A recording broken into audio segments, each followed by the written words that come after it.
Continuamos con la metodología de la investigación.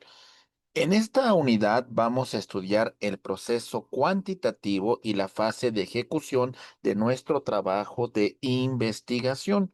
Lo importante en este punto es que transformamos el derecho en datos, metodología cuantitativa aplicada a nuestra investigación.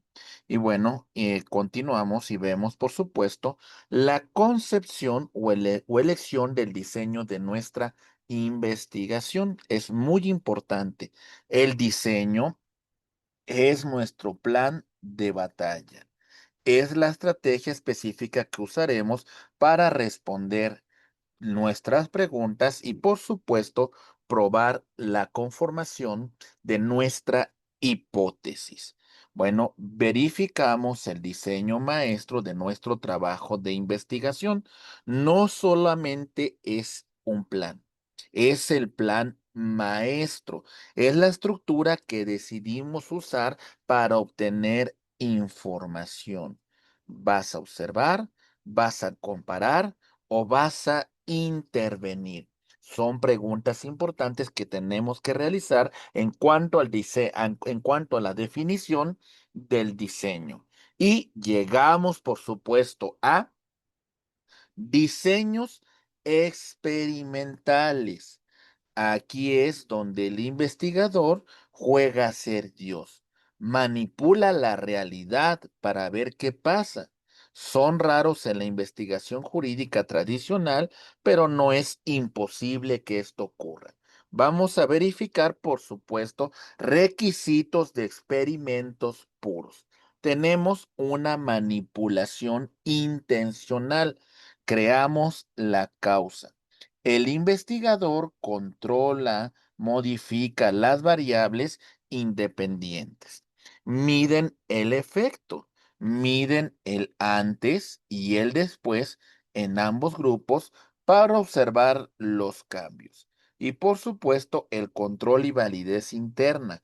Aseguramos que la única diferencia significativa sea la manipulación que hemos realizado. Y bueno, vamos a ver un ejemplo jurídico de, en este caso, de un experimento puro. Veamos, variable independiente, nuevo software de gestión implementado por un juzgado. Aquí está. La variable dependiente, tiempo de dictado de sentencias, medido y comparado. Y tenemos un grupo de control. Juzgado B sin el software para comparación. Entonces vemos un control crítico. Mismo número de personal, misma carga de trabajo para que cualquier cambio en este caso solo se deba a nuestra manipulación y verificamos, por supuesto, la implementación de este nuevo software. Bien. Vamos avanzando con nuestro desarrollo y llegamos a un punto muy importante dentro de el siguiente punto. Tipología de diseños experimentales. Tenemos los diseños experimentales pre-experimentos. Tienen poco control. Ejemplo, medimos a un grupo solo después de la intervención, pero no sabemos cómo estaban antes. Es decir, solamente podemos medir a partir de la intervención hacia futuro. Experimentos puros cumplen tres requisitos: manipulación, medición y control total de las variables, como vimos con antelación. Y tenemos los cuasi experimentos. Destacamos lo más comunes en la ciencia social, tenemos esta manipulación, pero no control total. Usamos al juzgado A y al juzgado B, pero no pudimos asignar aleatoriamente los jueces. Ellos ya se encontraban ahí. Pero bueno, este es una manera de verificar las variables que hemos planteado con antelación. Seguimos con nuestro desarrollo Y nos encontramos, por supuesto, con la validez externa. Lo que encontraste es generalizable. Lo que encontraste en el juzgado A es generalizable a todos los juzgados del país. Si tu control fue estricto, quizás solo aplica a este juzgado. Baja validez externa. Entonces hay que verificar esa validez externa sobre sobre el tema que estamos estudiando. Y llegamos a un punto con los diseños no experimentados. Este es el pan de cada día del investigador jurídico. Aquí no manipulas nada. Eres un observador privilegiado, sofisticado, que mide la realidad tal y como es. Así cruda, así como es, vamos a venir. Vamos a estudiar, en este caso, la definición de diseños no experimentables.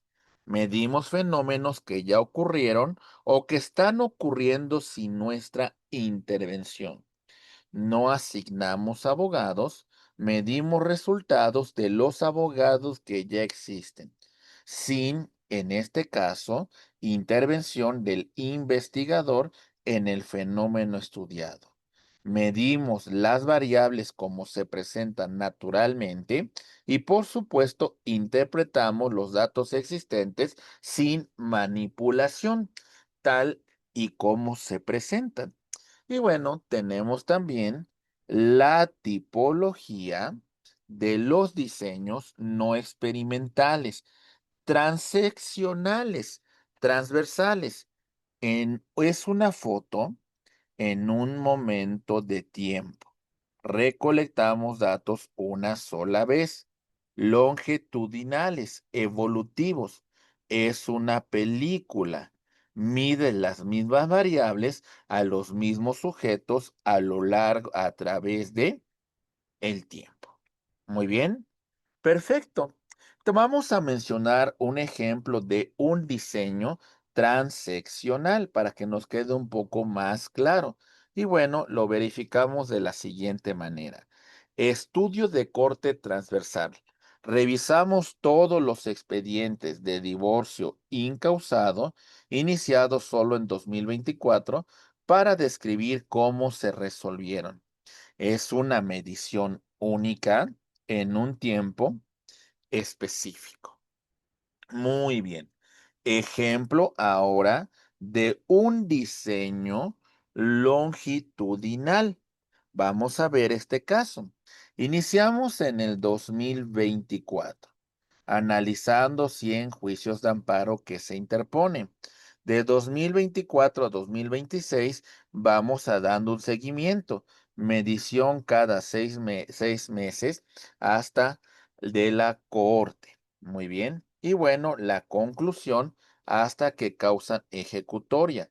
Darle seguimiento a estos 100 juicios de amparo desde que se interponen hasta que causan ejecutora, midiendo qué es lo que pasa cada 6 meses con cada uno de estos amparos que se ha tramitado. Y bueno, en este punto llegamos a la selección de la muestra. No puede leer todos los expedientes del país. Se tiene que elegir una porción representativa.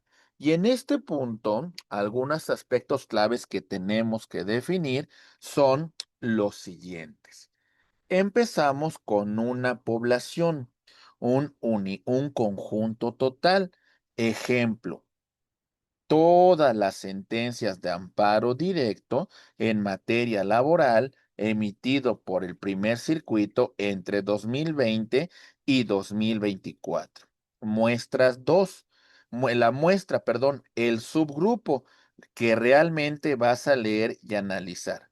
Ejemplo, 450 sentencias que seleccionamos de todo este universo. A lo mejor en este universo había más de 1500 sentencias, pero nosotros nos vamos a abocar solamente al estudio de 450 sentencias. De esta manera, verificamos lo siguiente. Decimos los diferentes tipos de muestra. Tenemos la muestra probabilística y la muestra no probabilística. La muestra probabilística, la ideal. Cada expediente de la población tiene una probabilidad conocida y usualmente igual de ser seleccionado. Se usa la selección aleatoria, al azar. Esto permite generalizar estadísticamente los resultados de toda la población. Y tenemos muestra no probabilística, la realista o dirigida. La selección depende de criterios o de facilidad de acceso. Ejemplo, el muestreo por conveniencia de los 50 expedientes que te pudieron prestar en el archivo. No puedes generalizar, así que vamos a analizar en particular estos 50 expedientes que pudimos tener acceso. Bueno, también es importante analizar otro subtema importante que es el procedimiento de selección probabilística. Vamos a ver, por ejemplo, el marco muestral, un listado. Tenemos una lista completa de la población. Ejemplo, la base de datos con 10,000 números de expediente. Si tu lista está incompleta, tu muestra estará hasta cierto punto sesgada. Tenemos el cálculo del tamaño, fórmulas estadísticas que nos dicen, en este caso, cuántos expedientes necesitas para tener un nivel de confianza del 95% aceptable. Y bueno, la selección aleatoria, una tabla de números aleatorios o una función de Excel aleatorio para elegir cuál de estos 450 expedientes vamos a revisar, o también, por supuesto, podemos apoyarnos con la inteligencia artificial para que ella nos seleccione los casos que pudiesen ser considerados más relevantes. Y bueno, de esto, continuando con nuestro estudio, verificamos lo referente a la recolección de datos cuantitativos. Aquí es donde cosificamos el derecho y lo volvemos números. Y bueno, en este punto vamos a verificar lo de definición de medir. Asignar números a las propiedades de los objetos es vincular un concepto abstracto. Por ejemplo, el debido proceso con un indicador empírico. ¿Se dio vista la contraparte? ¿Sí o no? Muy bien. Bueno, vamos a ver los requisitos de instrumentos de medición. En este punto destacamos la confiabilidad. Si mides al mismo expediente dos veces o lo mides, en este caso lo miden dos personas, el resultado es el mismo, entonces el instrumento, nuestra ficha de análisis, debe ser consistente. ¿De acuerdo? Entonces vamos a ver este tema de confiabilidad.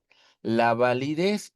Nuestro instrumento mide realmente lo que dices que mide. Por ejemplo, medir el número de hojas de un expediente no es una medida válida para estudiar la complejidad de un asunto.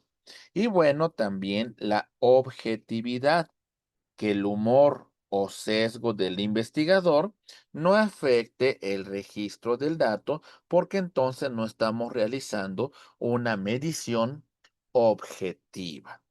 Algunos tipos de instrumentos para la realización de este tipo de investigación cuantitativa nos encontramos, por supuesto, con el derecho de instrumento. En este caso, vamos a ver la encuesta en la ficha de análisis contenida en cédula de análisis de expedientes.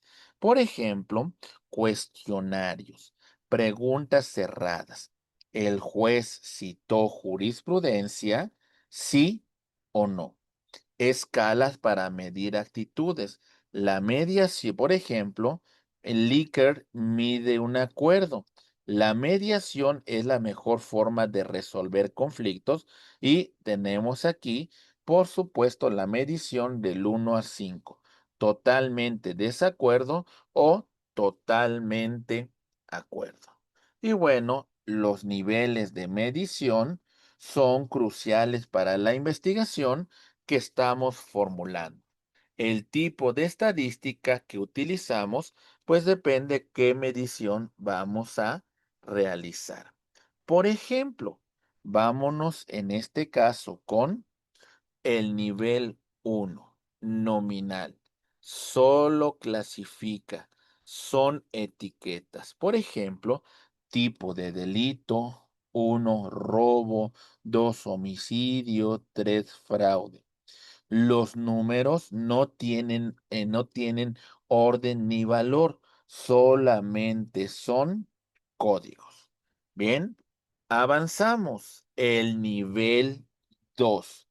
¿En qué consiste este nivel 2?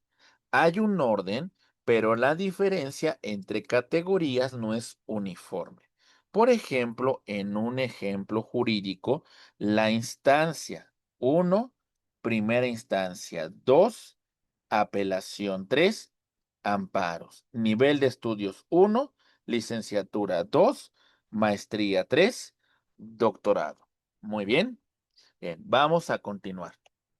Ahora tenemos también un nivel por intervalos.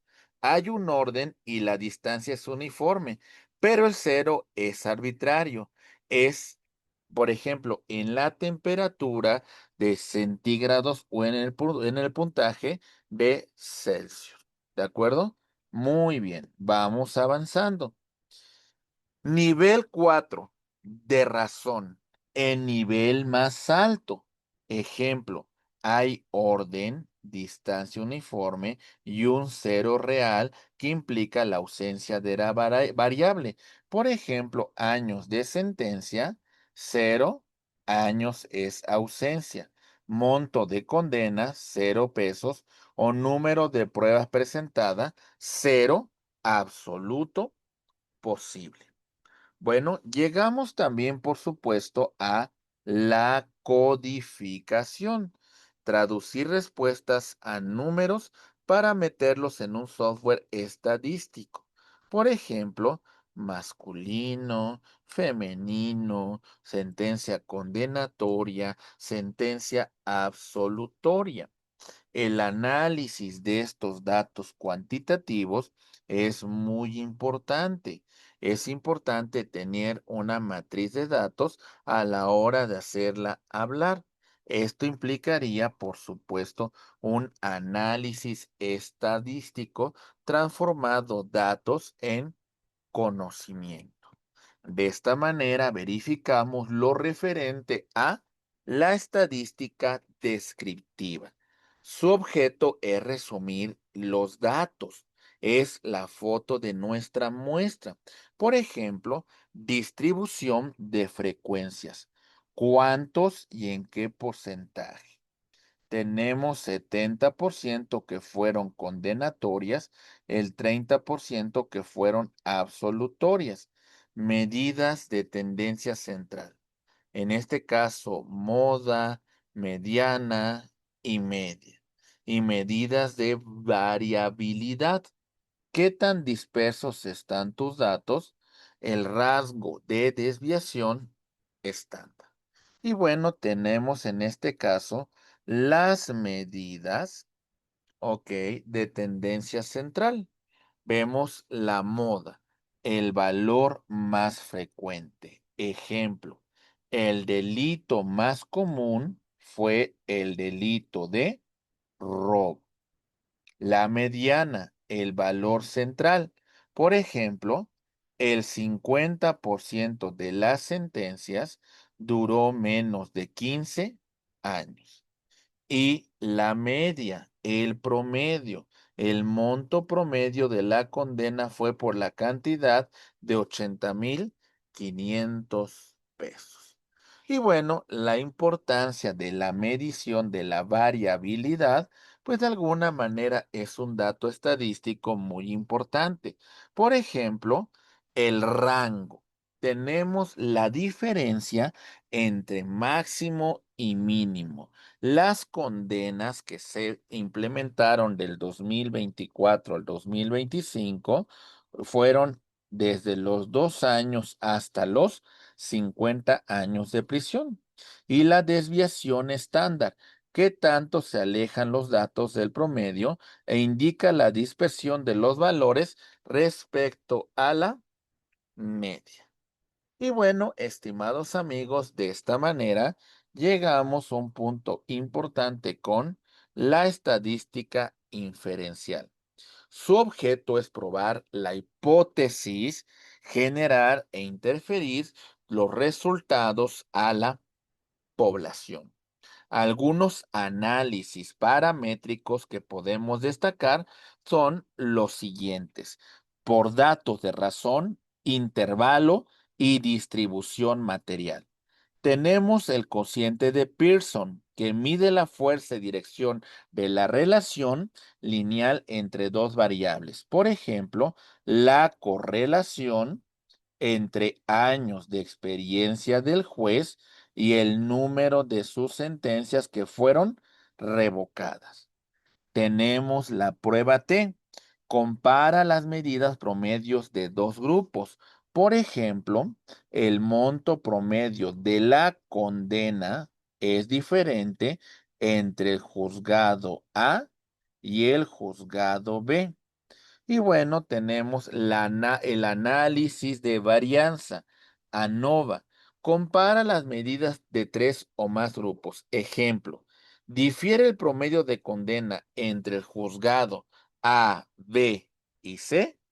Bien, y bueno, continuamos con con el análisis de, en este caso, análisis no paramétricos para datos nominales ordinales.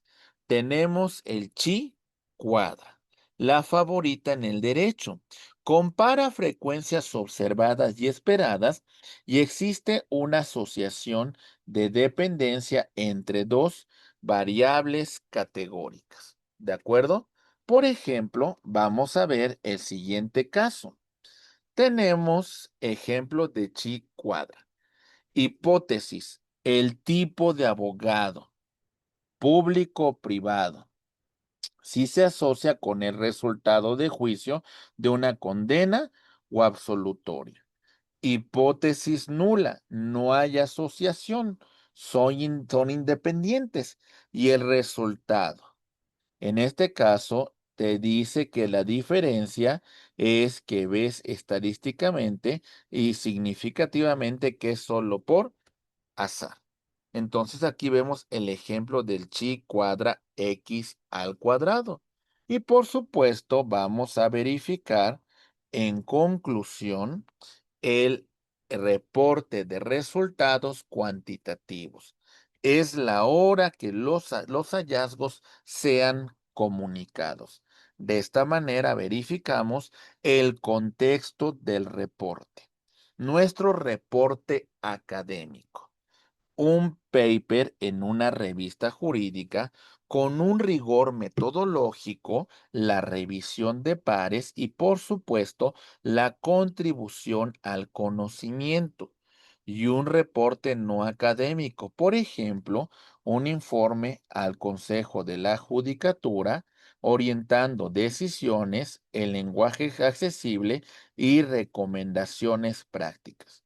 No es lo mismo un paper para una revista académica que un informe para el Consejo de la Judicatura no académico, que lo que busca es, por supuesto, la toma de decisiones. Y bueno, también tenemos una estructura de reporte, la reporte IMRID. Vemos, por ejemplo, la introducción. ¿Cuál es el problema? El planteamiento. Después tenemos el método. ¿Qué hiciste? Diseño, muestra, instrumento, análisis. Los resultados que encontramos, tablas, gráficas, pruebas, etcétera, etcétera. Y la discusión, ¿qué significan esos números? Aquí vamos a interpretar los resultados y los vamos a comparar con nuestro marco teórico. Aceptas o rechazas tu hipótesis y discutes las implicaciones para la ciencia jurídica. Muy bien. Y bueno, ahora sí, llegamos al punto referente con la introducción al planteamiento del problema. ¿Cuál era el problema? El contexto de la investigación, la justificación de estudio, objetivos e hipótesis y la relevancia que tiene para la ciencia. Bueno, llegamos, por supuesto, a el método. Y en relación al método vamos a responder, ¿qué hiciste? ¿Cuál es el diseño de tu investigación? ¿Es experimental, cuasi experimental o no experimental? La muestra, el tamaño, el tipo y el procedimiento de selección para esa muestra. El instrumento, las herramientas de medición que utilizamos y por supuesto el análisis que son las técnicas estadísticas aplicadas. De esta manera vamos a verificar los resultados, la presentación de datos que encontramos, tablas estadísticas, gráficas y visualizaciones, pruebas y valores de significancia. Aquí los números hablan solos sin interpretarlos. La interpretación viene en su respectiva discusión. Y bueno, de todo lo que hemos estudiado en esta parte de nuestra unidad, cerramos con lo siguiente: la discusión e interpretación de los hallazgos. ¿Qué significan estos números? La interpretación en relación a los resultados obtenidos, la comparación en cuanto con nuestro marco teórico, se acepta o rechaza la hipótesis y discutimos las implicaciones que va a tener nuestra investigación en la ciencia jurídica. Y bueno, concluimos con lo siguiente. Cerramos analizando, por supuesto, el proceso cuantitativo completo desde el diseño de la investigación, experimental o no experimental, la selección de muestra, probabilidad o probabilística o no probabilística, la recolección de datos, medición con instrumentos válidos y confiables, el análisis estadístico, el descriptivo e inferencial y por supuesto el tipo de resultados. De esta manera llegamos a la conclusión de esta tercera unidad, dominando el método cuantitativo y transformando el derecho en una ciencia empírica. La investigación cuantitativa nos permite responder a preguntas jurídicas con evidencia sólida, probar la hipótesis con rigor estadístico y contribuir con el desarrollo de la ciencia jurídica basada en datos. Sin más por el momento, quedo a sus apreciables órdenes. Muchísimas gracias por su